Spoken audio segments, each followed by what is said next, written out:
Welcome back, everybody. Nick Boys, School Crew, Fish Faction Tank Talk Show. Got a doubleheader here today. Kid and I went down to a park today to go fishing. This place was, there's a lot of people there, but it was a dead pond, dude. We saw a dead catfish. It's poor, sad cat. I don't know. It was just, the weather was fine. It's just these two ponds. They were totally surrounded by asphalt and concrete. Not the place we usually go. And it's not, we didn't catch anything, and the kid was sour. So, and I was, if I'm being honest, I was a little sour too. So, I left, and he had to go and be with his mother down south. He had some family thing going on, so it was just me going over to the park today, and I went over to their usual spot. We went to the usual spot, at the usual spot, and I wouldn't you know it, I saw myself a couple of birds. One of them I haven't seen in a long time, and I'm going to tell you about it.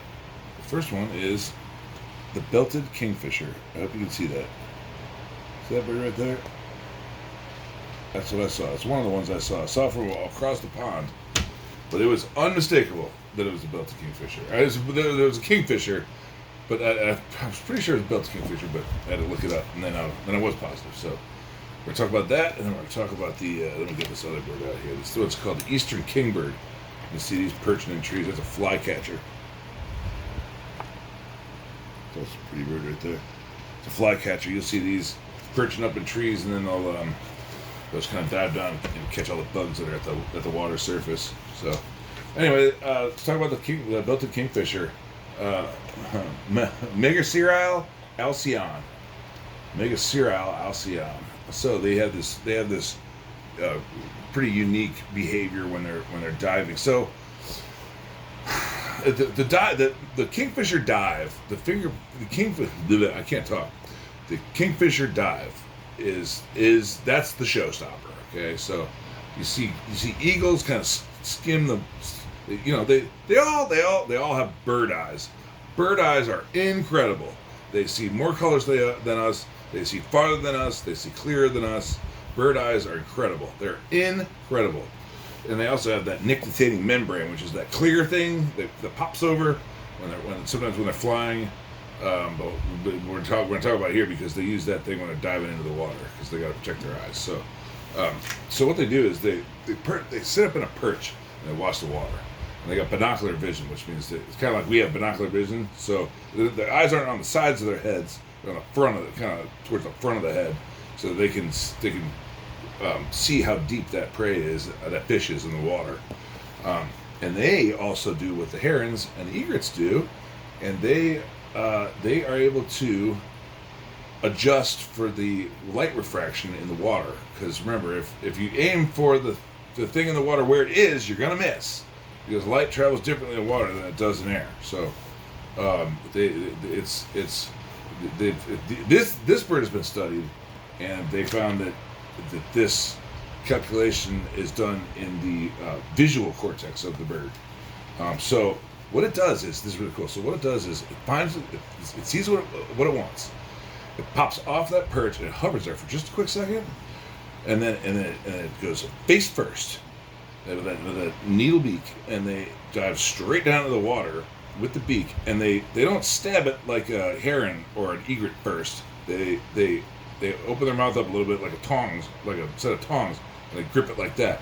And they do a real quick U-turn, and they go and they use their kind of the momentum of the down thrust to make the up thrust, and then they use the buoyancy of their body to come back up to the surface. And then once they reach the surface again, then they start flapping away and they fly away. Which is different from an osprey, which is another great fish catching bird, and I've seen them hunt. And what they do is they go face first too, but they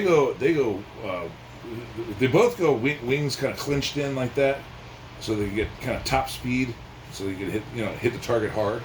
But ospreys will go face first, but get their target with their talons, with their feet, with those claw feet of theirs, and then they will swim backpedal until they get back out of the water, and then they'll lift themselves with their big body, and then whatever big fish they just caught, and they will backpedal and they'll lift themselves out of the water, and they'll take off like that.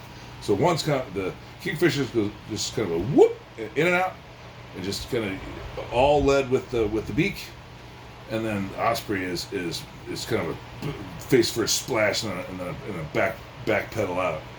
A little bit less graceful than the Kingfisher. Chip has not made it over the bridge yet. It's been like 3 days. He's watched Chonker do it. He's watched Chew do it. He's watched Nom Nom do it. He's watched Hoochie Coo, rock and roll Hoochie Coo Stew with a face only a mother can love do it. And then he hasn't seen Fry do it because Fry just sits down there and just waits to scare the crap out of people. Not people. Hopefully he'll do it because he's sitting right down there. He's sitting right down there and he's waiting for these two dum-dums, because it's always these two dum-dums, because they like to play. They all play. He's waiting for him to go get them. So anyway, Kingfisher. That's they're a beautiful bird. They're a beautiful bird. They're reverse sexually dimorphic, which means typically with birds, the male is the prettier of the two, and the female is the more drab. Sorry, that's just the way. I don't make the rules. That's the way it is. Kingfishers are opposite though. The female is the prettier of the two, and the male is just kind of gray, blue, blah. So there you go. One for the ladies. They are cavity nesters, so they'll burrow a hole, and this thing could be up to 1 meter deep, and they do it in the slope of a riverbank or just the water bank where their typical hunting ground is. They dig a little cavity in there. It's about 1 meter long, and it's kind of canted upwards so that if it rains, it doesn't flood the thing out. They both see. I think they both. I'm pretty sure they both work on the nest.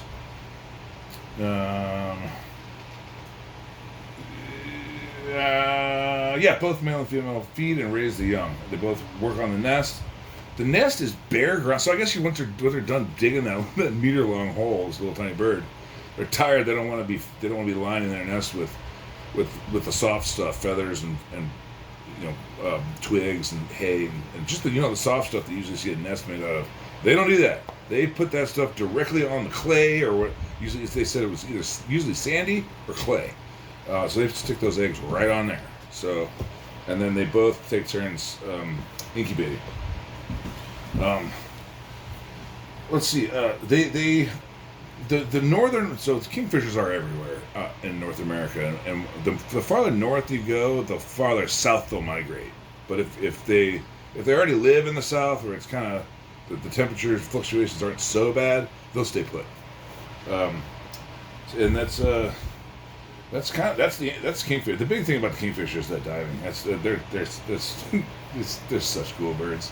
All right, so the other one is the eastern kingbird, which is, I see that one all the time. Check out this name. Check out this binomial name. Tyrannus.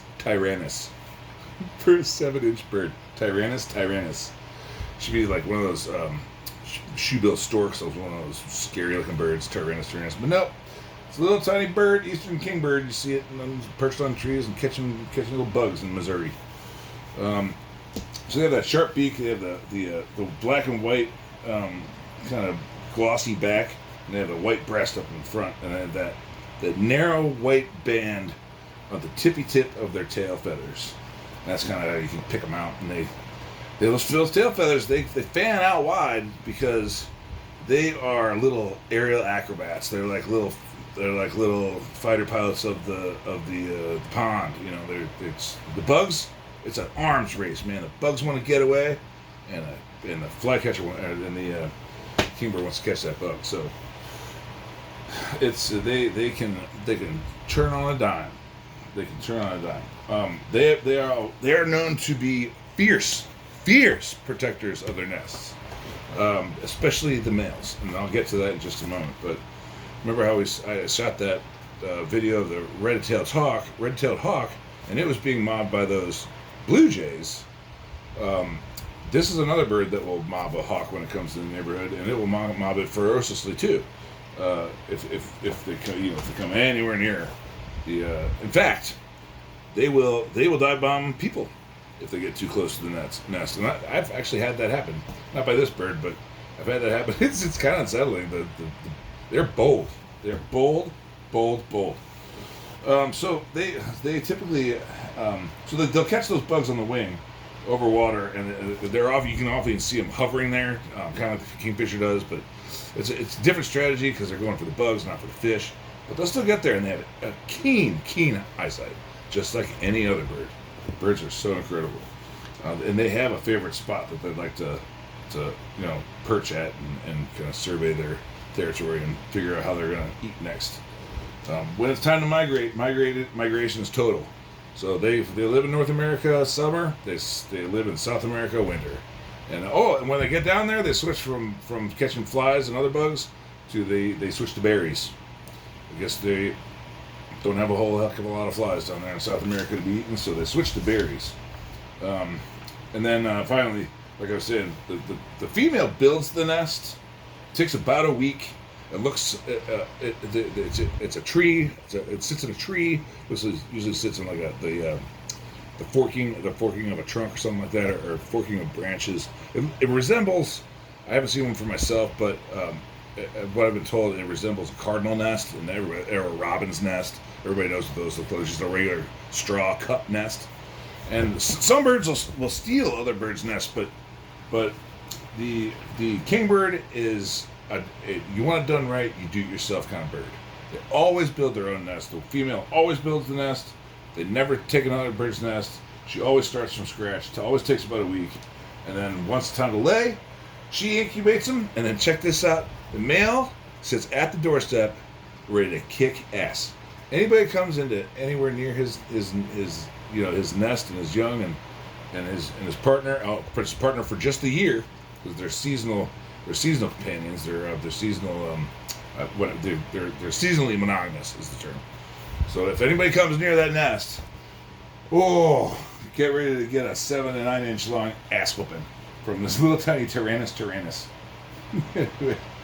He's ferocious. He's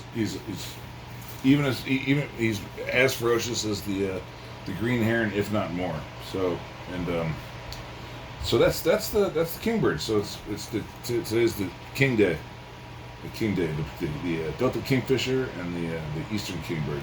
They're two of my favorites. Two of my favorites, and I got to see them both today, doing what they do. That kingfisher was a real treat. I hope I get to see it again. Maybe hopefully in the future I'll get decked out with better video equipment. But what I got today and what I put up is what I had. So people don't think nature be like it is, but it do.